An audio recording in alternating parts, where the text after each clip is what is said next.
തുലാം രാശി. ചിത്രാ നക്ഷത്രത്തിന്റെ അവസാന പകുതിയും ചോതിയും വിശാഖം നക്ഷത്രത്തിന്റെ ആദ്യ മുക്കാൽ ഭാഗവും ഉൾച്ചേർന്നിരിക്കുന്നതായ തുലാം രാശിക്കാർക്ക് വ്യാഴം 2016 ഓഗസ്റ്റ് മാസം 11-ാം തീയതി വരെ 11-ാം ഭാവത്തിലും അതിനുമേൽ 12-ലും, ശനി ധനസ്ഥാനത്തിലും, രാഹു 2016 ജനുവരി 30 വരെ 12-ലും ശേഷം 11-ലും, കേതു ജനുവരി 30 വരെ 6-ലും അതിനുമേൽ 5-ലും ആകയാൽ ഈ വർഷം ഗുണദോഷ മിശ്രത്തിൽ ദോഷാധിക്യമാണ്.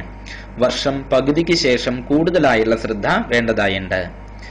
അതിനാൽ തന്നെ പൊതുവെ വിധിയെ കുറ്റം പറയാതെ ആത്മാർത്ഥമായി പ്രവർത്തിക്കുന്നത് അനുകൂല സാഹചര്യങ്ങൾക്ക് വഴിയൊരുക്കും.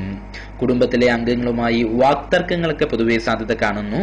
അടിസ്ഥാനരഹിതമായിരിക്കുന്ന ആരോപണങ്ങളും കേൾക്കേണ്ടതായി വരും. പഠിച്ച വിഷയത്തിനോട് അനുബന്ധമായുള്ള ജോലി ലഭിച്ചേക്കും. സാമ്പത്തികമായി വലിയ രീതിയിൽ ദോഷമില്ല.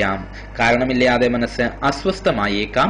മത്സര രംഗങ്ങളിൽ പ്രതീക്ഷിച്ച വിജയം കുറയും. അപകട സാധ്യത കൂടുതലായി കാണുന്നതുകൊണ്ട് തന്നെ വാഹനം കൈകാര്യം ചെയ്യുമ്പോഴും മറ്റും കൂടുതൽ ശ്രദ്ധിക്കണം. അശ്രദ്ധ നിമിത്തം സ്ഥാനമാനാദികൾക്കും ധനത്തിനും ഇളക്കം തട്ടുവാനും ഇടകാണുന്നു.